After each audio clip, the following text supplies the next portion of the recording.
Welcome to the wonderful world of dance, bringing you exclusive interviews with top dancers and choreographers and reviews of the world's best companies across the globe.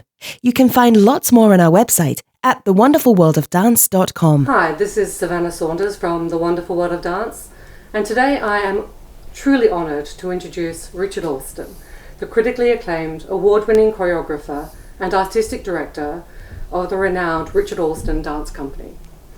Richard has been a pioneer of contemporary dance, one of the most important choreographers and a stalwart in the UK and European dance scene for the last 5 decades, and his contribution to dance has been recognised by the Queen, who knighted him for his services to the art.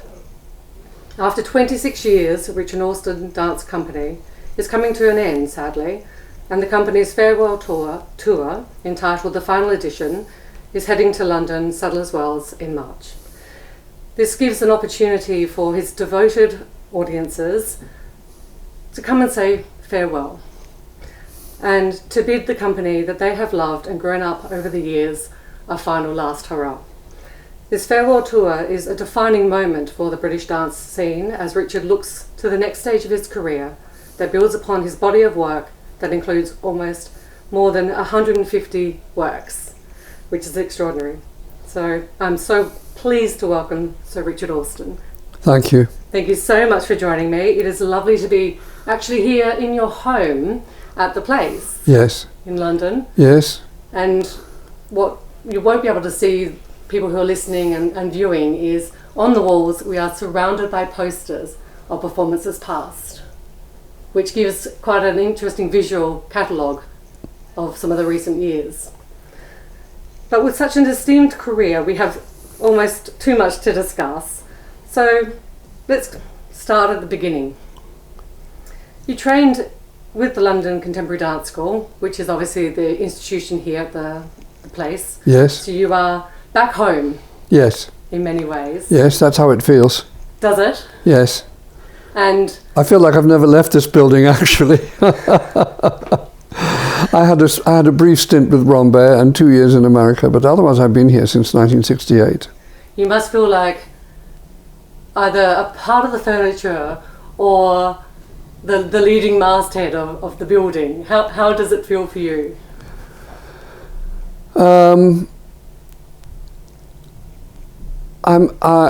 It's a good feeling to feel that I know probably more than anyone else in this building about its history and about the way the building developed and the extraordinary people who've been here over the years, going right back to my early training. So it's going to be strange in more or less a week's time when suddenly I don't belong here. And part of me is excited about that because it's going to be, I have to look for something new. I don't want to stop choreographing. I don't want to sit at home and vegetate. And I believe very strongly in mature artists. And I feel I've only recently become mature. So I know I want to go on, and I'm going to find ways of doing that either here or overseas or wherever. So in that sense, that's very exciting, but it's a very strange pull to be leaving this building, which I've been walking into this building, from more or less the same part of London for 5 decades. And do you remember what it was like the first time that you walked into this building, and could you have imagined that you would spend the next 5 decades? No, I would never have imagined that. I can remember it very clearly. Robin had found this building, Robin Howard, who was the founder of the Contemporary Dance Trust. And he brought me and Sue Siobhan Davis on a rainy afternoon. We'd finished classes at the studios where we were off Oxford Street. And he said, "Have you got a lecture now, or are you free?" And I said, "We're free." And he said, "I want you to see something." And he brought us here. And it was an old drill hall. And the theatre and what is now the bar were all one big hall. It hadn't been used for a long time. It had always been hired out for parties, so there were buckets to catch the rain and rather forlorn, deflated balloons in the rafters. But you could see the potential of it. And Robin also who was a really remarkable man who had tragically lost his legs. They were blown off on the last day of the Second World War. But he still had a very strong feeling for things military. And so he was thrilled that this building was the home of the artist rifles, so that artists such as Wilfred Owen were in the artist rifles. And that connection meant a lot to Robin. And he brought us in here, and we walked around and we saw the rifle range where the cafe is now. And when Bob came here, Bob Cohan, who was the first artistic director, he came with all his knowledge from the Martha Graham Company and said, the floors have to be Canadian maple. And then there you are, they had to be. And the sprung floors were laid all through the building. And it was very raw, not really finished when the students first came in, but very, very exciting. New things are very, very exciting. I was always fascinated reading about the early days of Rambert, and I felt that I'd suddenly found a new version of that. And there was a tremendous intensity. Nobody really knew what they were doing apart from Bob, and it was the most extraordinary time. We were just thinking about it earlier this week because they've produced a book of 50 years of London School of Contemporary Dance. And so we were not being nostalgic, but remembering how exciting it was. Of course it's exciting now, but it's something quite different. It's evolved, it's developed, all sorts of new ideas coming in. But I think in those days, right at the beginning, it was rather wonderful that we didn't know what the hell we were doing, so we were open to anything. There's something nice about not having any preconceived ideas. Yes, absolutely. No boundaries. Yes. We knew, at that time, Robin had been completely enthralled by Martha Graham and her dance language and her dance training. So that was what came here, first of all, in those days, before other things were added and it all became more complicated. Apart from that, you're quite right. Robin also had a very strong feeling for the avant-garde and the eccentric, and he invited all sorts of odd people in here to do things. The first performances in this building were carried out all the way through the building, and the audience had to walk around. And that was his quirky side, which I always enjoyed a lot. I remember, as you mentioned, Rambert, I recall going to a performance there when they first moved into their new home, and they had a performance where you had to follow the dancers across the building. And that reminds me of that, which is very interesting. Yes. How that lineage continues to influence. Yes. Very interesting. But your training also includes spending a couple of years with Merce Cunningham. Tell me about that time. Okay. When I finished my training here, Robin applied for a grant for me because he thought it would be good if I went to New York. But I said, no, I don't want to go to New York. I have reasons for staying here. And when you're that young, you're very stubborn. So I was given this thing called a Gulbenkian Dance Award. And with it, I formed this small group called Strider. So we danced all over the country in all sorts of strange venues like art galleries and marketplaces and what have you. We were what would nowadays be called site-specific. And we experimented and we had a lot of fun, and then I realized after 3 years that I needed to learn more. My knowledge was superficial. And so that was when I did indeed go to New York, and for 2 years I studied at the Cunningham studio. I had become enthralled by Merce because I found his work, especially at that time. Sue and I went to the south of France in 1970 and saw the company. Really extraordinary dancers. And so I knew I really wanted to go and work with him, to go and study with him. And so going to New York in 1975 was an absolutely extraordinary time. All sorts of things were developing, all sorts of things were changing. The range of dance in that city then was quite phenomenal. There's good things in New York now, but there's not so much money. It's the same all over the world. So the whole system that was very good for supporting dance at all sorts of levels has sort of disintegrated now, and so it's only the kind of brave and tough who managed to keep going, and they're terrific. But at that time, dance was everywhere. I remember thinking when I was crossing a street, meeting a dancer from one of the studios where I took class, and thinking, good heavens, this is a city where to be a dancer is a normal profession. You meet so many dancers and you see them on the subway and you see them working in restaurants, which we all did a lot. And dance was part of the fabric of New York City. And so that people who were dancers were proud of it. I'm not saying that London was ashamed of it, but they just didn't know quite what was going on. It's taken a long time for dance to find a place that is now more welcome than it was at that time. But in New York it was amazing. And the range of work that I could see was extraordinary. So I saw really wonderful performances by Trisha Brown. I cured my homesickness by going to see Ashton ballets done by the Joffrey. I had a very good friend who used to take me up to try and educate me to like New York City Ballet, which I eventually did.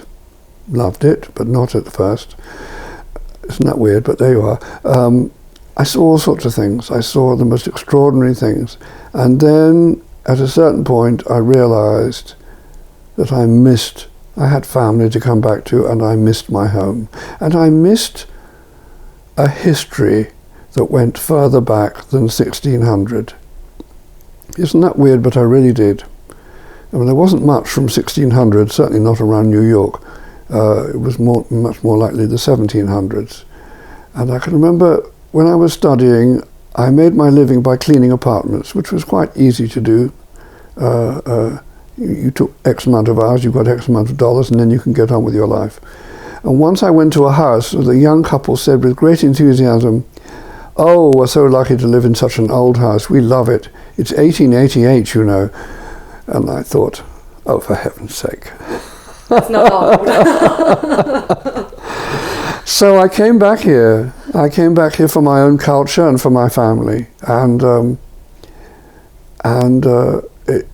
I had learned a lot. I'd worked really, really hard when I was there. And so I'd learned a great deal. When I came back, I taught like a maniac. There was nobody, it's very hard to imagine now, but there was nobody in this country teaching Cunningham technique. And I had to run from pillar to post, teaching all over the place. But I loved it. It was great. And when you think back to your time in New York and, as you say, in the Cunningham studio, do you have any specific special memories of working in the studio, or what was that like? It's a beautiful studio. It still is. Now the Martha Graham Company lives and works there. It's the whole top floor of a building, so it's a very large space with a whole wall of windows either side. So it's light and spacious. There could easily be 50 people in class without it feeling crowded. Merce used to kind of pad quietly out of his office at the back, which was covered, all concealed with potted plants, which he nourished and nurtured. He'd come through his plants and he'd pad along down the side of the space and then go to the middle. His classes were absolutely packed. He had such a charisma that everybody worked so hard. We were all dripping with sweat. We worked hard in the other classes, but we didn't tremble quite so much as we did in Merce's classes. And Merce, meanwhile, would give these extraordinary phrases. He gave the same warm-up every day, which was fine. That meant we could get familiar with it. Then he would give us these very complicated phrases. And only when we'd come across the floor, probably felt like about 15 times, would he then stop people and tell people what it was that they hadn't quite understood. And then he moved on. He didn't give you the chance to do it again. It was quite a Zen way of teaching, but it was extraordinary. And he was a really extraordinary, very, very quiet, understated, but extraordinary teacher and an extraordinary man to have known. And as a dancer, what did it feel like at the sort of first moment where your body encountered his technique and his work and those exercises? What did it feel like for you? Supremely comfortable after Graham. Graham was very hard for me to do. I love the Graham language, and it still influences me because the sensations in the Graham technique are very strong, and I can still feel them. But I couldn't, you're supposed to sit in what is called a second position on the floor. I kind of sat behind my legs. I couldn't get my pelvis up on the top. I didn't have the facility. So it was painful and it was hard, and I knew that I wasn't very good at it. Didn't mean I didn't love it, but I was struggling. And a remarkable teacher arrived called Viola Faber, a really wonderful, wonderful dancer. She came to London and she taught classes, and she said, all right, you don't have to sit on the floor. I start standing up. And it was like opening a door. It was like opening a door to a great sunlit space, because suddenly I could move without the kind of inadequacy and agony that I had suffered. So Mercy's work really suited me. Mercy has a long body. I have a long body. He changed things from the Graham work because it hurt his back, and he invented new ways, very much connected to both classical ballet and Graham. So it's a very logical technique. I want to go back to this moment where your first decision to start your own company. It's quite an ambitious enterprise today, and you mentioned that the environment was quite different back then in terms of dance here in this country. What inspired you to form your own company so early on? You're talking about Strider? Strider, yes. Yeah.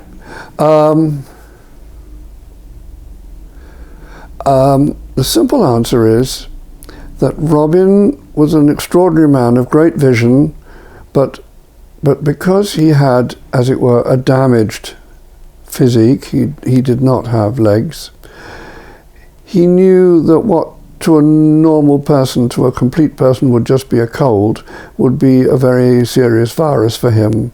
And so he did not expect to live as long as he actually did. The reason why I'm telling you that is because at one point we had a talk. We had often talked together. He was wonderful to me. And we had a talk, and I said to him, Robin, I don't understand why you're in such a rush. Everything's just starting. It takes time for things to evolve, and suddenly you want to be touring and you want to be doing this. And that's when he said to me, well, that's because I really don't know whether I'll be here next week, Richard. So I need to establish something that will survive. And so I therefore have to vindicate what we're doing with the establishment. And to that extent, he very cleverly encouraged the support of Ninette de Valois and Rambert. Rambert was very encouraging to him, Madame Rambert. So he said, so when we're touring, we need to reach an audience, and we need to look for a sort of middle-of-the-road audience, because we need to actually financially survive. I guess I was 20 or something, and I was very honest with him and said, well, as an artist just starting out, and as a young man of 20, I don't really want to reach a middle-of-the-road audience. I want to do all sorts of things. I don't know what it is I want to do, but it's not that. So I think I'm going to find a way of getting a small group of people, like-minded, and we'll become independent and we'll leave the place. Robin was wonderful about it. He was obviously disappointed in certain ways. He seemed to think that I would have a future here. But he also said to Robert Cohan, the artistic director, he said, well, the first person who we believe in is leaving, and that's a huge step forward for us. We've nurtured someone, and now they're moving on. It's like having a family, and the offspring are leaving, and we should be slightly disappointed, but also very, very glad. So he was wonderfully supportive. And with Strider, we did all sorts of things. It was a very exciting time. Looking back, I would say we didn't really know what we were doing, and luckily the Arts Council didn't check up that much in those days. But we did all sorts of interesting things, and we got to a point where we really knew that we needed to actually bolster our knowledge. We needed to have more knowledge, and that's why I went to, not only I, but also another dancer too. We both went to New York. And Strata evolved when you came back, is that right? And became Strata 2? Second Stride. Second Stride. Yes.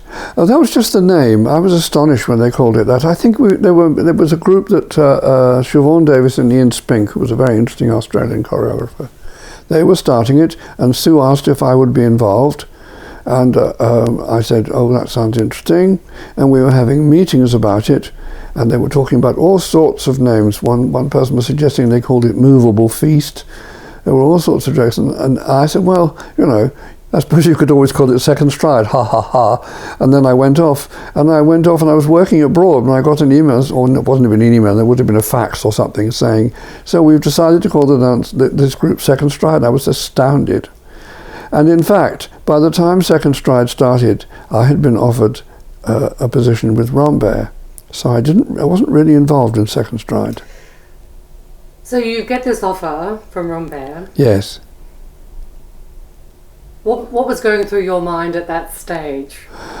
As I said, I'd been teaching a lot. I had put on performances at Riverside Studios, which was a wonderful space. I had become very good friends with Val Bourne, and we, for instance, were in the first night of the first Dance Umbrella Festival. And Val started thinking about whether Dance Umbrella could evolve into some kind of management, and I was one of the artists she asked if I would be interested. So she sent someone to talk to me about what I would need from a management and what I dreamt of. And I spoke to this person and I said, well, I'd really like a group of dancers that I can work with consistently. I'm very, very interested in trying to have live music. And these are really major things. And so the answer from this advisor was, well, you better join someone like Rambert then, hadn't you? Because it's not going to happen. And this was in 1980. And I was astonished. And it happened that at that more or less the same moment, Christopher Bruce and John Chesworth from Rambert had come to Riverside, and they got me in the bar and said, would you come and make a work for Rambert? So I did in 1979, and amongst the dancers was this very tall, very, very young Michael Clark. That's the first time we worked together. And in the course of making the work, it seemed to be there was a period of transition going on because Christopher had left by the time I was there. And some of the dancers said, we really like doing this, working with you. Couldn't you be here more permanently? Because Christopher's gone, so we don't have anyone creative in the company, and that's been what Rambert has always been about. And that's how this offer came through to be a resident choreographer. And I chose it because not only were the dancers really interesting because they had a lot of classical training in their background, and I was very intrigued to explore that, but also they had this wonderful music ensemble. And I thought, oh, I'll have some of that, please. There was the Mercury Ensemble. It was about 16 more musicians, and it meant that from then on I could really begin to work with live music.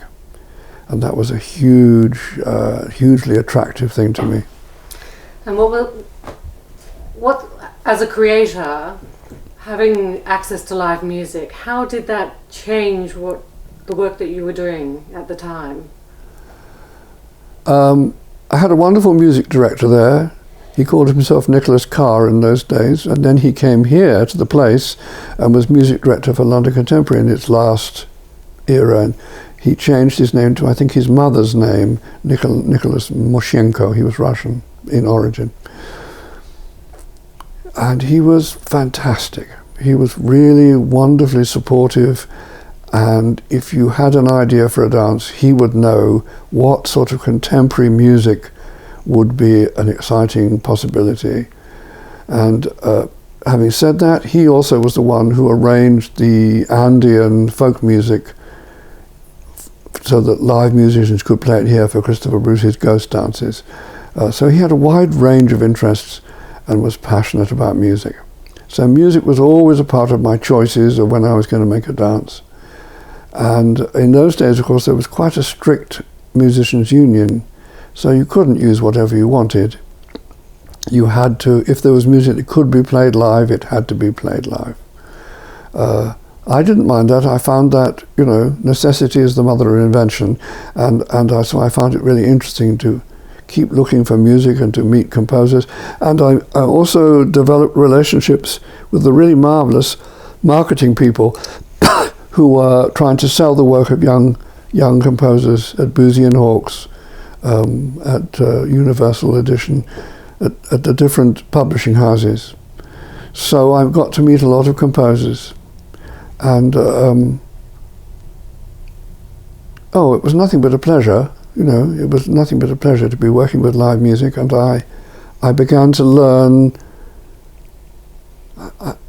how particularly concerned I was with phrasing, and how I saw that music, if you phrased dance, not the same way as music, but if you phrased it in a way that understood music, that breathed with the music, you could make quite complicated things and people could see it and understand it because they were listening and watching at the same time.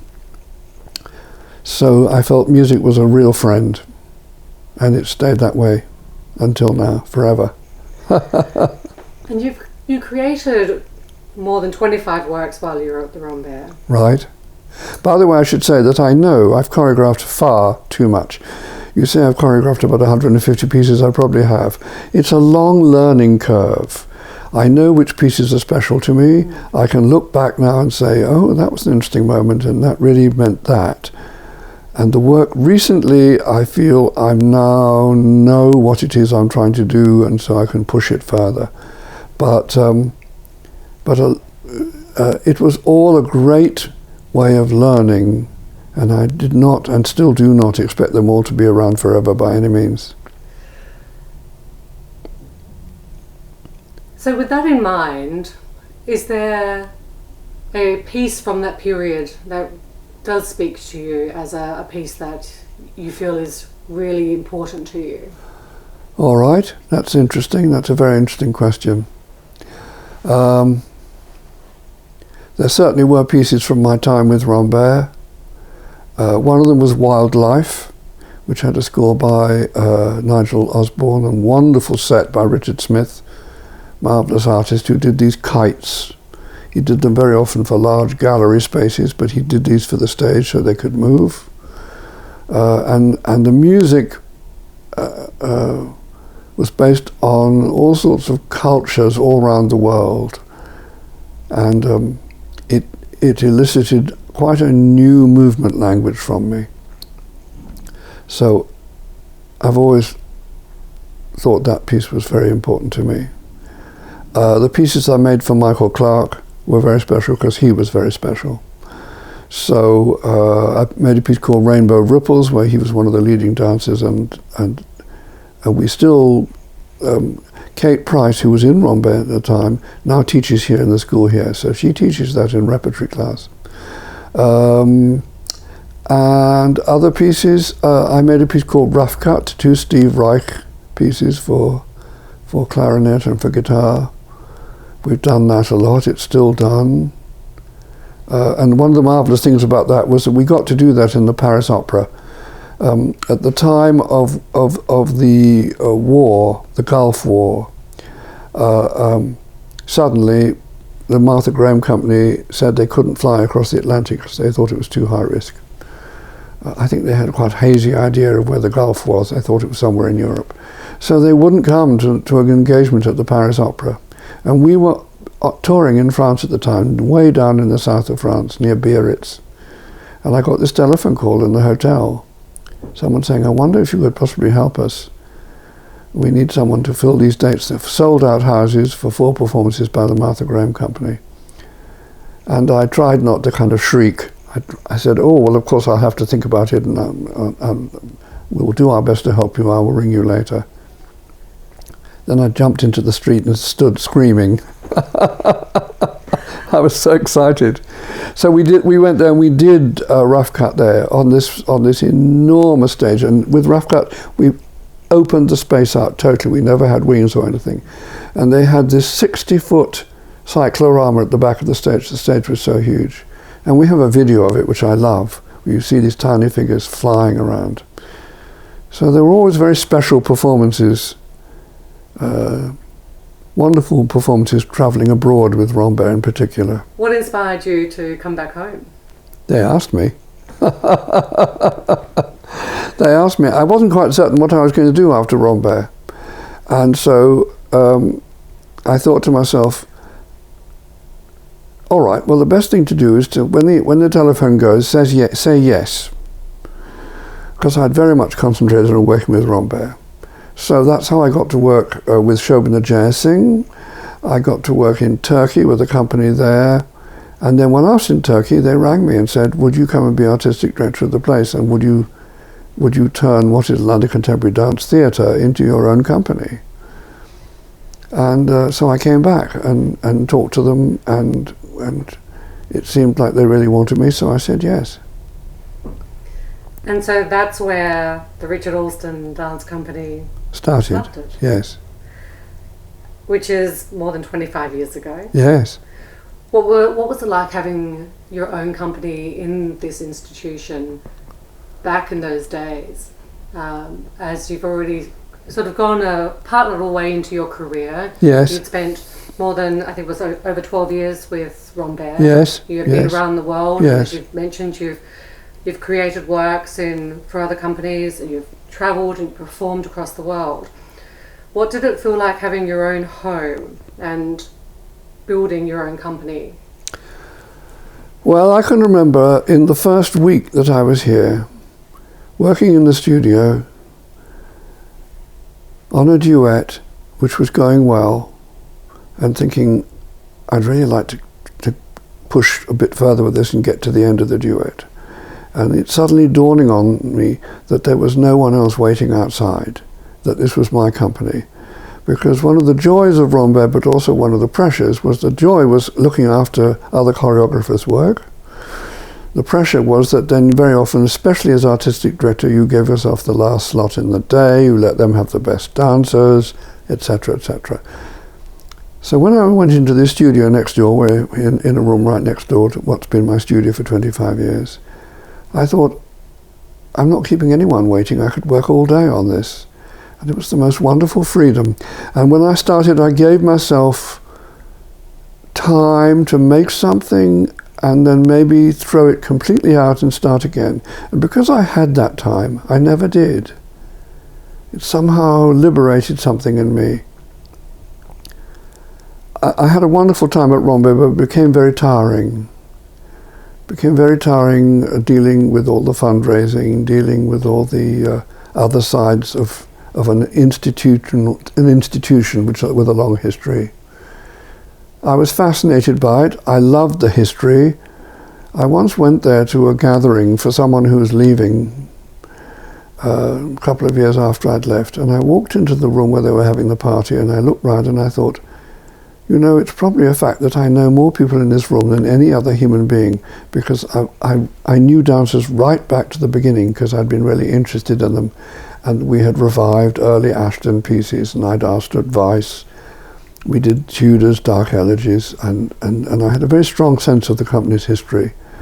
And then I had known the Rambert that I first saw, the Janetta Cochran, in '66, and after that. And then I joined in 1980, and so I'd known all the dancers after that. So I felt I was very much part of the family there. But having said that, I've never lost that sense. But I was a guest in the family, if you like, and here this is my family. This building is my family, is my home. So that was a very, very nice thing about being asked to come back.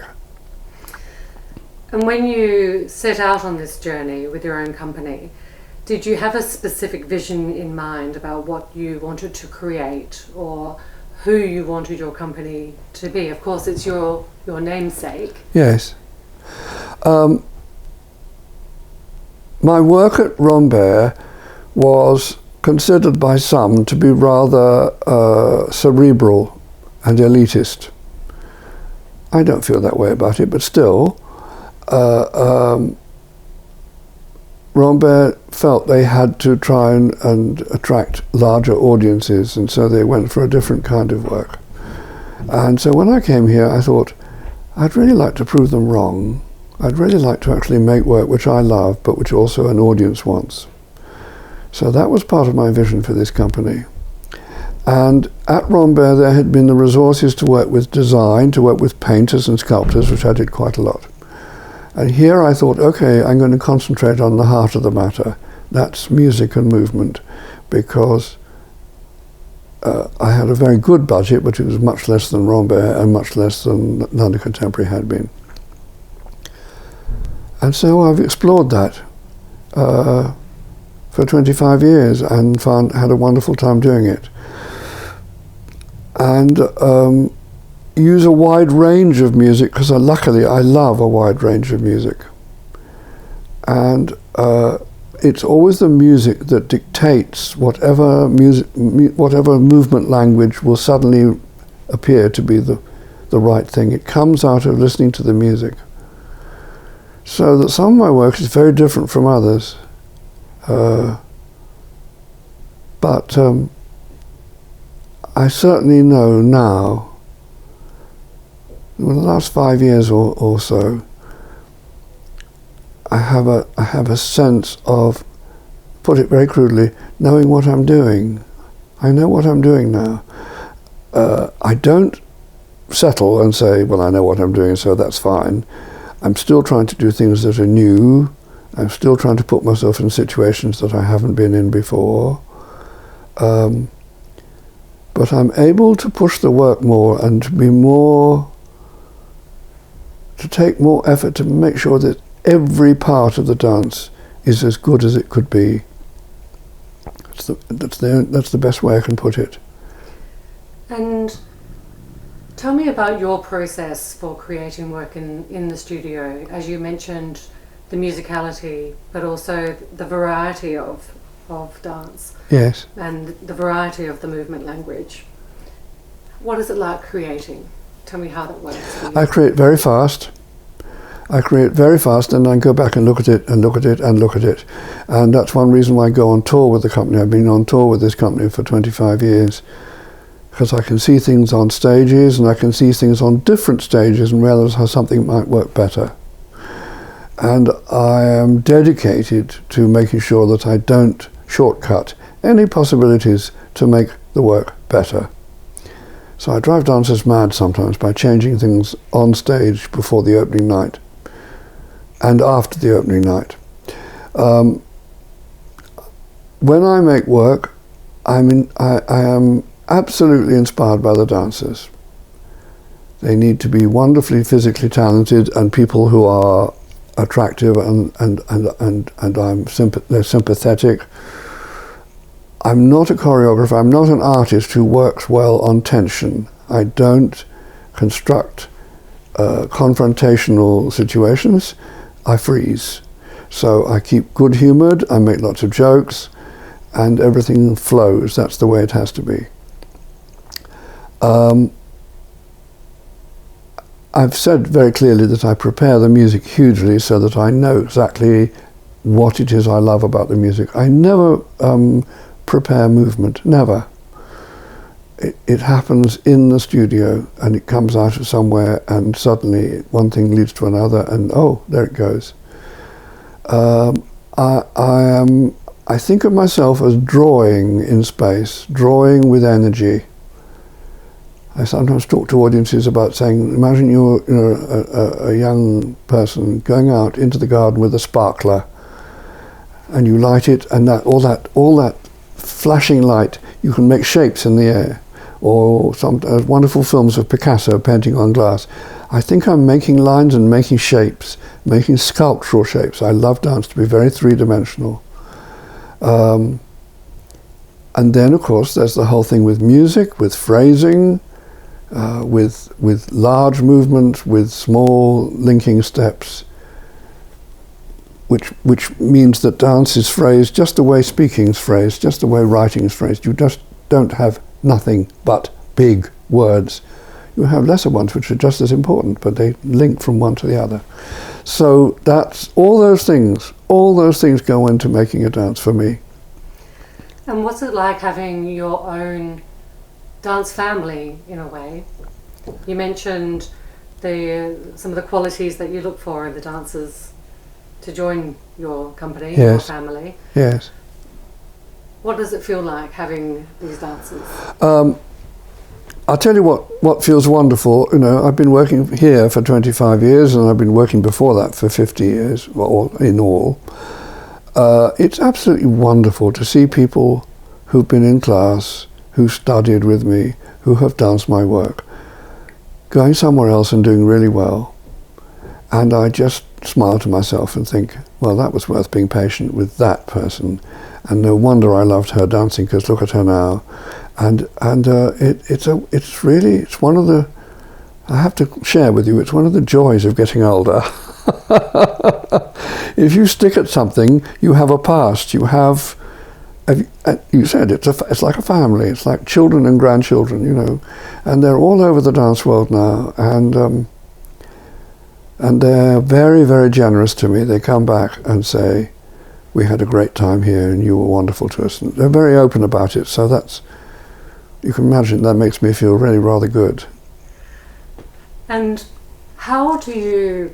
25 years is a long time, and it's only part of your career, as you've mentioned, which is going on more than 5 decades and not ending, as it must not at this point. How do you maintain that constant inspiration for difference and keep your work alive and, you know, create the new over such a long period of your career? The truthful answer is that I've never grown up. I've never lost the excitement of going into the studio. I work a lot with young people now, with youth groups, because I was chair of Youth Dance England, and I've worked with the CAT scheme all over the country. And I find it absolutely thrilling. I love working with dancers. I love being in the same room as dancers. I've always loved teaching. Teaching as a form of enabling, as a form of revealing to people what they perhaps thought they couldn't do. I think that's a really wonderful way of teaching. So teaching is run like a thread through all those 50 years. I have been almost constantly employed, but not always choreographing. There's been quite a lot of teaching, and luckily I love it. But that's what it is. When I go into the studio now, I'm still excited to make a piece. I'm still excited to... I've just been in New York working with New York Theatre Ballet, where I now have 2 years as resident choreographer. So I'll make a new piece for them next year. I'm discussing with Juilliard, which is a really wonderful school, and I gave them a piece about 3 years ago, and we're looking into whether I could go back there, and they've made me, nothing's formulated yet, but they've been so welcoming, and it's such an exciting school. It's just full of the most amazing dancers. So suddenly, you know, we've just come back from New York, and in New York I suddenly thought, okay, so I keep saying to yourself, there's a future. Actually, it's around you. It's, you know, people are asking you to do things, and that still thrills me. I've been very, very lucky. I've been very, very few examples of working somewhere where I was unhappy. Somehow I've avoided those places. You know, there are certain institutions across the world where, you know, the dancers can be quite difficult, or the management, or what have you. I've worked with wonderful, wonderful companies that have been very enthusiastic and responded very, very warmly. It has to be said that I am comparatively pleasant in the studio. You know, there are people who drive you and maybe inspire people by being rather mean. As far as I'm concerned, any young person who says, okay, I really want to be a dancer, well, they're on the side of the angels. They show something very special, and I'm very happy to be in the same room, and really, really happy to make steps for them. And dancers have evolved physically over the last 50 years. today's dancers look very different and come out of dance schools so very sophisticated and accomplished. You mentioned in being inspired by the dancers in the creation of your work. How does today's dancers spark a different type of response from you in the way that perhaps the bodies of the dancers did previously? Or does it? Well, I'll tell you what's changed. Barriers have been broken. Barriers have been beaten down. When I started, the world of ballet was quite self-contained, and they looked slightly askance at these people called contemporary dancers. And now that's simply not true, which is really rather wonderful. So in a strange way, what's happening in this building has changed a lot. What Robin wanted to bring to this building is now all over the country, in both ballet schools and in the Royal Ballet with Wayne McGregor choreographing there, and the whole openness of the whole, there are not so many barriers in the world of dance. So training now has to embrace a wider set of skills. And then, just as importantly, training in dance institutions now has much more knowledge about fitness and about injury prevention. All those things absolutely fascinate me.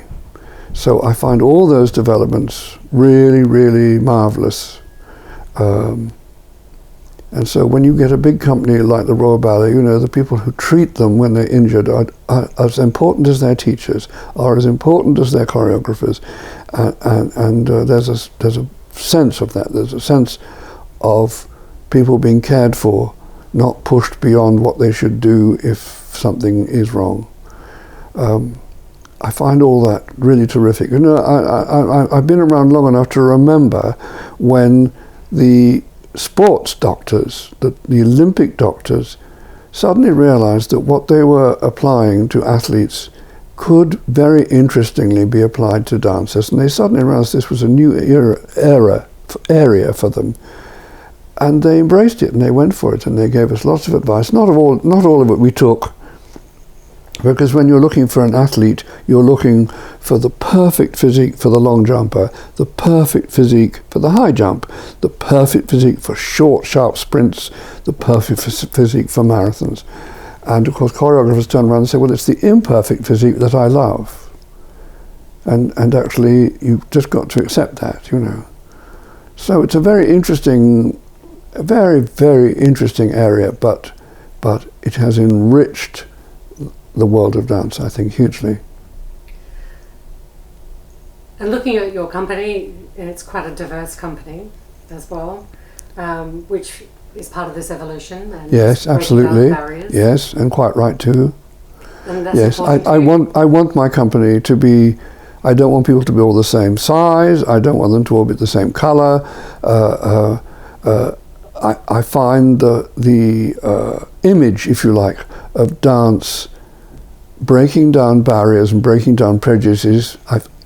I know it can do that, and I find that hugely exciting. And when I was at Rambert, someone said to me, someone who I respected, said, Richard, as the director of an institution which is funded and so on, do you think it's acceptable to have such a high proportion of white dancers? And I'd never thought about it really. And I've thought about it ever since. I make no compromises. I don't have to, because actually there are all sorts of wonderful, wonderful dancers with extremely wonderful gifts who come from all sorts of backgrounds. If it looks like at one moment there's going to be less diversity, I give it a push. I will make sure that time I will really try and see someone who would actually help the company still. You know, I spoke to someone who came from Jamaica not so long ago, and they said, well, for us, you can go into a building and feel you don't belong. You can just see that there aren't other people like you. That was a very simple way of putting it, but I think a very important way of putting it. And I've seen so many companies get beyond the notion that all swans should be white. And going back to your role as an educator and as a teacher, for young dancers to be able to see themselves on stage, for those dancers of all backgrounds to be able to say, oh, there's someone on stage that looks like me. Yes, absolutely. I should be that person. Yes, it's hugely important.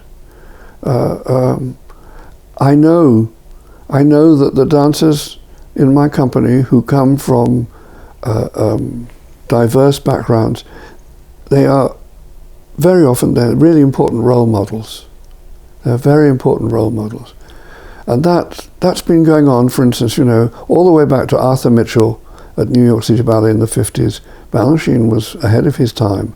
Martha Graham had a very diverse company.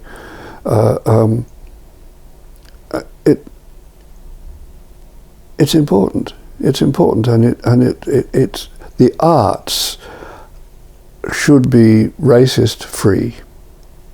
They really, really should be. And we are a community where we do what we love, and we are tolerant of all sorts of things, all sorts of people, all sorts of things we should embrace. And we're doing what we love, so we have no excuse not to. That's what binds us all together. And then you end up with this diverse range of dancers who give you this diverse range of inspiration. Yes. And become your tools for your craft. Yes. Yeah. Well, I like thinking of people as different. We're all unique. Yeah. Each person in my company has a personality or something in their background that interests me. It's not just their dancing, it's not just their legs and feet and things. And that's been in my mind for a long time. I feel that dance is a hugely healing activity. I absolutely believe in that. I think it actually makes people happier. And when I started out, teaching could be quite strict. And if someone said to you, see, dance should make people happy, you think, well, that teacher doesn't seem to think that. But now we live in a totally different era. Education is totally different, and the sensibility about dance is totally different. And yet people are still achieving the most extraordinary things, so it's not like it's made it compromise in any way. Speaking of extraordinary, again, when you look back over this period with your company, what has been some of the greatest moments for you? If you could choose one or two that stand out for you. Yes, that's interesting. I've enjoyed it all. It's been, so it's not as easy to. No, I guess when we first went to New York, that was very exciting. When we went to the Joyce, the first visit we went to the Joyce, and then we did a big tour of America of 6 weeks, and that was very exciting.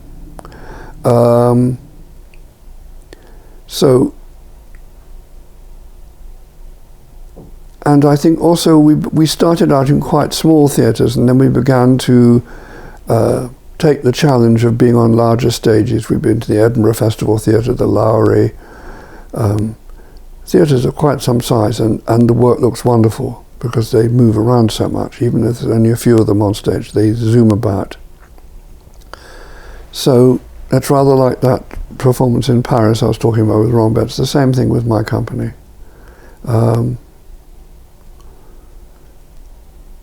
And it's always rather wonderful when, well, I'll tell you something which I loved doing, which was like just 2013 was the Britain centenary, and we did a whole program to his music, and his music was part of my growing up, so I feel very connected to it. And we did a program at the Barbican, which was all Britain, with wonderful musicians. So that was a really marvellous evening, and we did several evenings, but I love doing that. And there have been also a succession of wonderful companies, because dancers do come and go, but sometimes they all gel in a particularly good way, and then they stick together for longer. And so we've had a company until quite recently that more or less was together for 8 years, and that became like a family that really knew each other, and they knew what I wanted. So those were really important times to me with this company. What have been some of the greatest challenges? We've always been very well behaved and stayed within budget. We haven't run up huge deficits or anything. I think partly because of that, we haven't expanded or formed a second company or do the kind of things which are seen today as progress.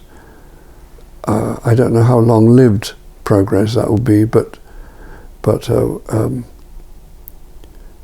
the challenge was we've had amazing support from the Arts Council when we first started, and really up until about 4 or 5 years ago, where a kind of new regime came in and they seemed to be ticking boxes, and they even reinvented boxes which we didn't fit into.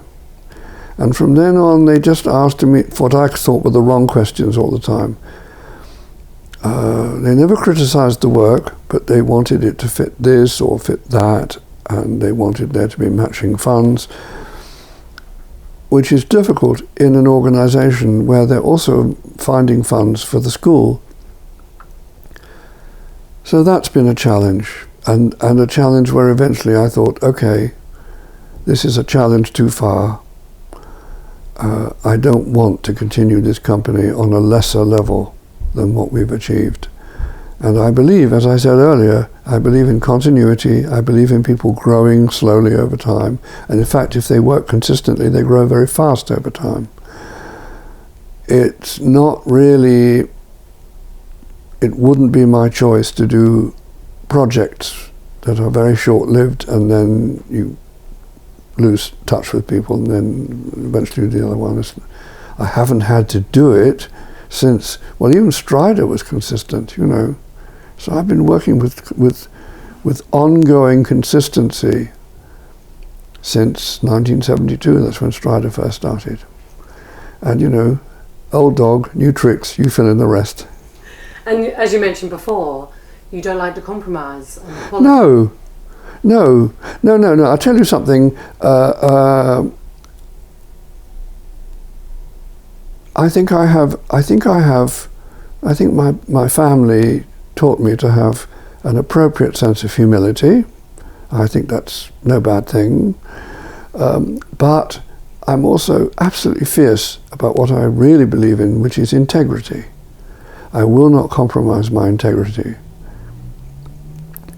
So I will not do something because it's fashionable. I will not do something because it would increase our funding, if that's the only reason that I would do it. I'm quite stubborn. I'm very stubborn, is the truth. But I love what I do, and I believe in it. And I don't think I'm nostalgic. I think that the values of dance that I believe in are timeless. And I think I'm dealing with the things in dance that will be there forever. And those values for you, what is the most important? Dancers can be, if you like, a metaphor for really tolerant and considerate human beings. Dance companies can work really well together. Dancing, even on a social level, is a hugely healing thing. So I believe in the good power of dance. I'm beginning to sound like a vicar, but I really do believe that dance can really help people in all sorts of ways. So that's why I'm still in it. You know, if I feel I'm still helping people. If young people come up to me in the theatre now when we're on tour and they say, "Oh, Mr. Alston, we're studying you. Oh, no, can we have a picture? Can we have an Instagram or whatever?" Well, you know, they can't do that with Shakespeare, so why not do it with me? I mean, they often have, you know, in school they'll be studying Shakespeare, and then they choose to take dance A-level or GCSE. So I try to be helpful, and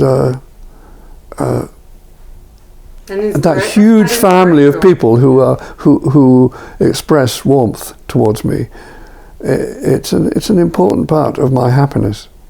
Yeah.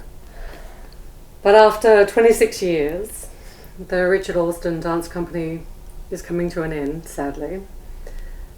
And this is due to funding, as you mentioned. How do you feel about this ending, or the way in which we are ending, or you are ending this company at this time? I have very odd opinions, and one of my opinions is that anger is rather a waste of energy. I don't enjoy it. There are angry artists. There are artists that cry out against society.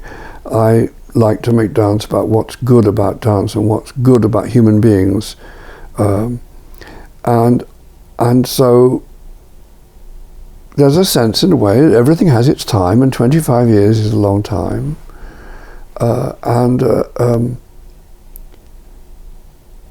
I'm really hoping that I find new ways to work. So selfishly, that's all very exciting. Right now, it is quite hard doing the last tour because audiences are incredibly sweet, but they kind of queue up to tell me that they've been seeing my works in Strider, and you know how much they love it and how special it is and what are they going to do when I've stopped, and it's quite painful. It's wonderful, of course, but it's also quite painful. And I'm ready to move on now. I'm ready to move on. I'm still absolutely committed to this group of dancers. Here we are. We have 2 weeks, just 2 weeks. Less than 2 weeks, actually. Where are we now? This is Thursday. We have 1 more week after this. But already, I know there are things in the pipeline, there are irons in the fire, there are people asking me to do things, and I know the dancers will get work. I know they will.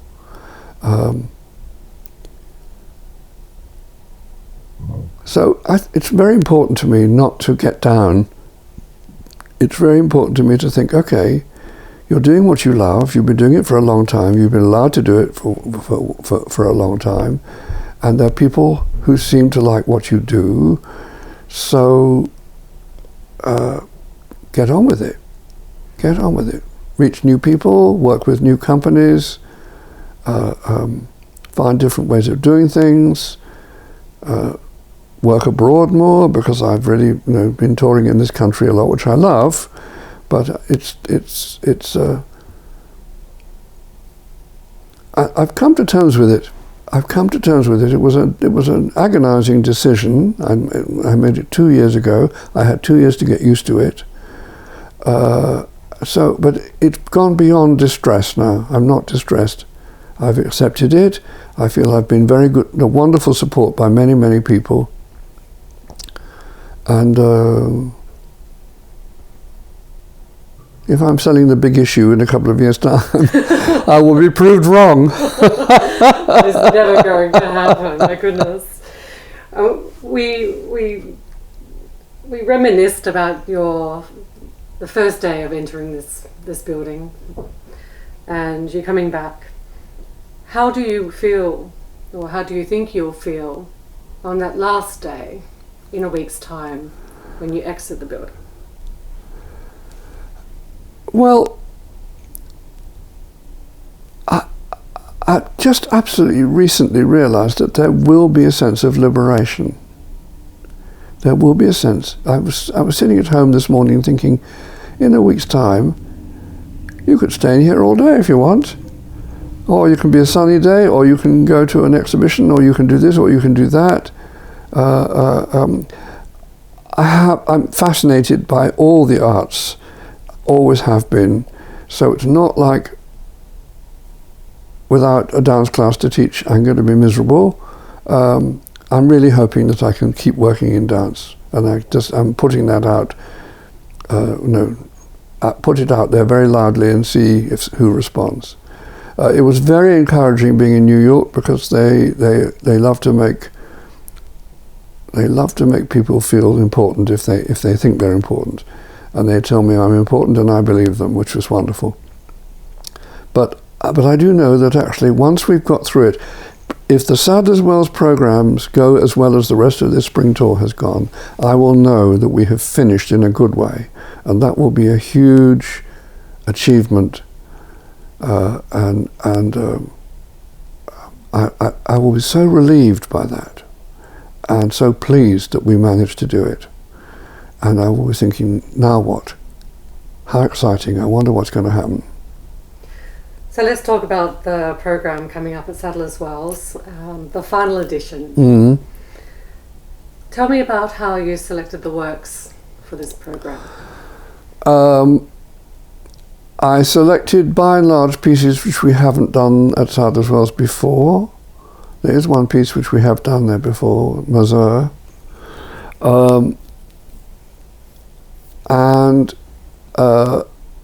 There's a new piece by Martin, because he's been a very important part of the company. There's a new piece by me that I made to Britain for the Snake Maltings. I mean, that was, when you say about happy times, that was also to dance in the Snake Maltings in Aldborough. It's wonderful. And we've been there 4 times. Really extraordinary building. I've included that in the program. I've brought back a duet for 2 men to Chopin, because I thought 2 men in the company now would do it really well. And I was amazed how right I was. They did it even better than I expected. So I'm really pleased to be showing that in London. I've made this Monteverdi piece, which I'm very proud of. I like it. I think I'm very pleased with it. We haven't shown that in London, so that's how the program will end. And I've got a short piece for students from here, because I made it for our last performances here.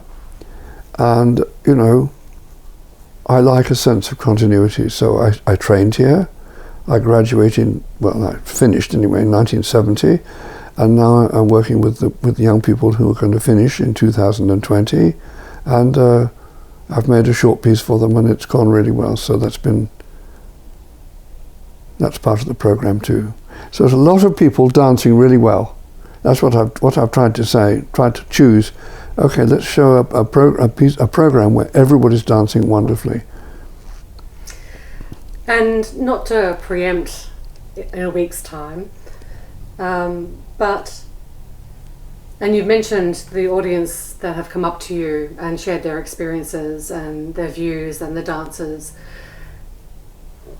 Is there a return, something that you would like to say to your audience who have followed you for the last 25 plus? Well, I keep saying it.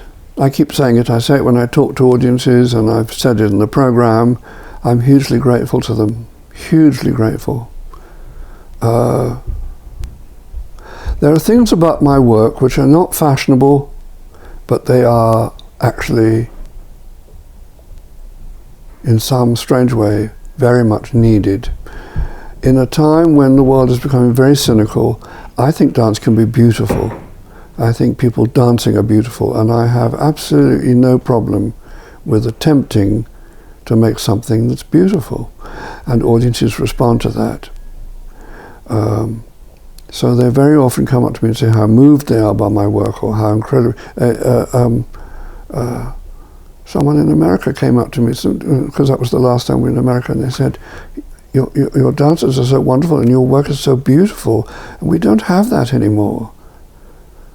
And they should. Absolutely, yeah. It might be a little strange to think like this, but you are the living legacy. You mentioned Shakespeare, but you know, as a essentially a living legacy, where, as you mentioned, you know, students are studying you. Yes. You've got this thriving future that you're talking about, and you've already got the choreographic residency with the New York Theatre Ballet. You mentioned earlier as well about this belief in the mature artist. Yes. And in the mature works. Yes. And I'm really interested to discuss that more, because the dance and dance industry is often considered a young person's pursuit. So it's great to hear that you're not at the age of 70, as you mentioned, just going to stop creating work. I certainly won't unless I absolutely have to, unless nothing comes to the door. But the choreographers that have been hugely important to me have kept going, and their work has flowered in later, much older than 70. Although I mentioned Trisha Brown, who I really was very fond of and think her work is wonderful, she did stop at 70 because she was ill. It was an illness and she had to stop. And I was very, very upset. No playwright would stop when they were 70, no author would stop when they're 70, no painter would stop when they're 70, unless for some reason they have to, there's some illness or something. And you're right, there isn't, outside of big institutions, Frederick Ashton could continue choreographing, although he was sort of given shown the door when he was about 70. Balanchine hadn't even made Jules when he was 70. He hadn't even made the last whole era of his work. So I look at these people and I think, okay, as long as people will lift their leg when I ask them to lift their leg, and as long as we do it with the music and whatever, I will be doing it. Unless I think, if I think at one point, oh no, this isn't as good as the work used to be, then I think I'll probably ask Martin, who's a good colleague, just let me know, will you, when it suddenly looks all rather hackneyed and uninventive. But I don't feel that at the moment. I feel that the last works, almost in defiance of the Arts Council, the last works I've made for this company have been some of my best. And I would love to take that energy on. And your audiences would very much love for you to continue to create works, and you've already created work for a number of other companies throughout your career.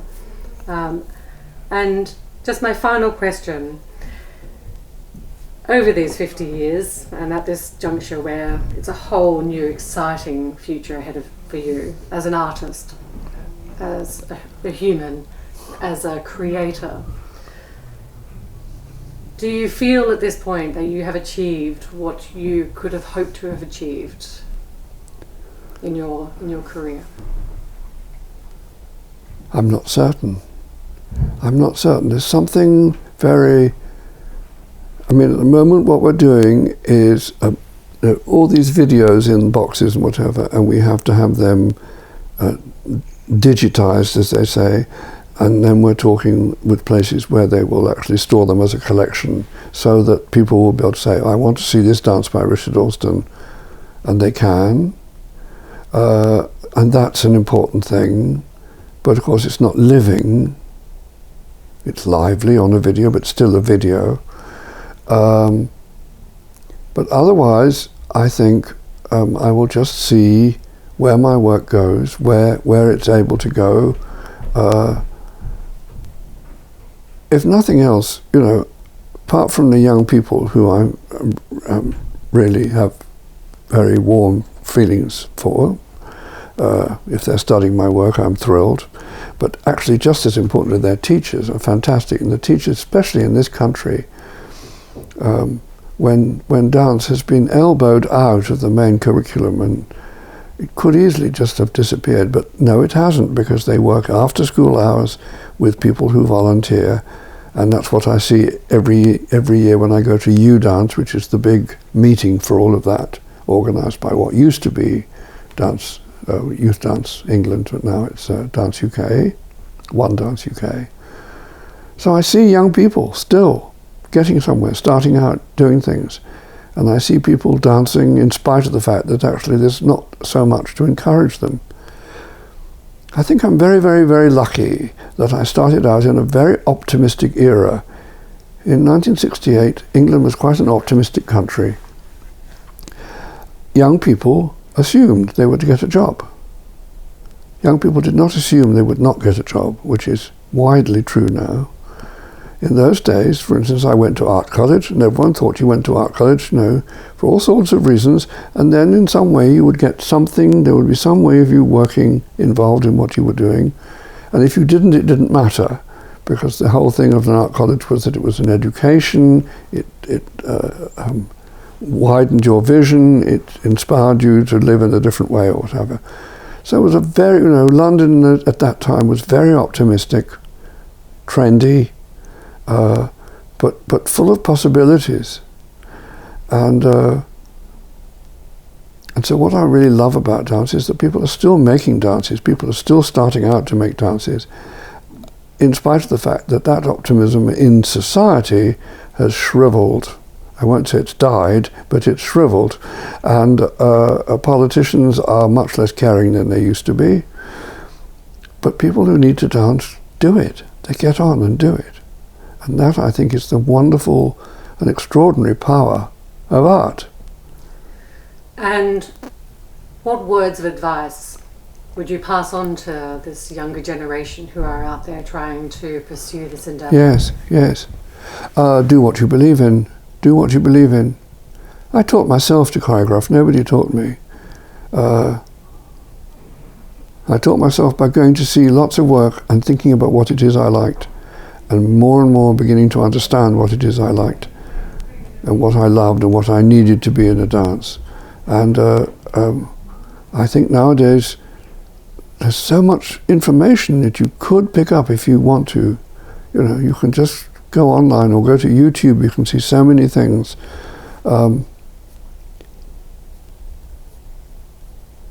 So economically everything is much harsher than it was, but that in a very important way, if you get up and you start jiggling your knees, there you are, you're dancing, and it's free.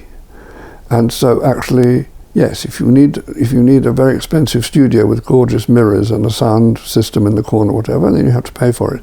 But actually, we haven't touched upon something which has evolved in my lifetime that did not exist in any way when I started out, and that's street dance, hip-hop. Oh, absolutely. And that's been an amazing, talk about barriers breaking down. A lot of young people come here now from East London dance. They start with a lot of hip-hop, and then they want to find a different way of using that, and they come to a school like this, and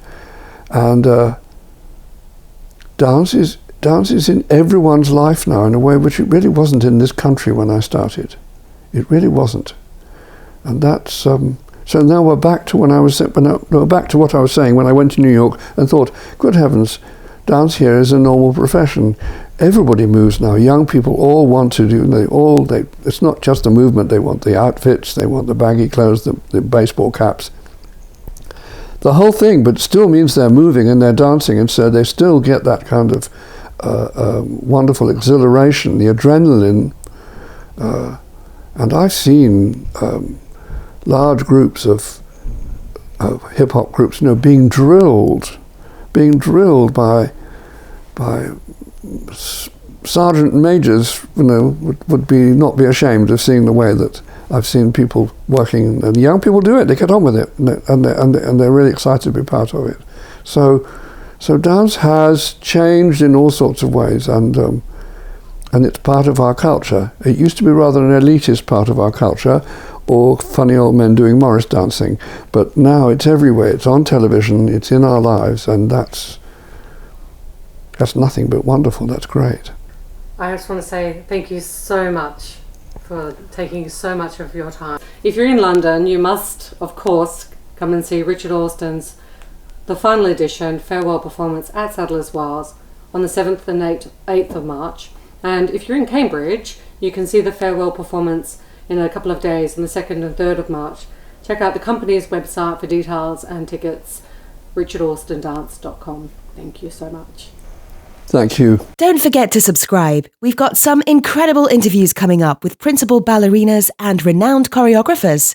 We love dance and ballet, and we hope you'll love us. Join us on Facebook and Twitter.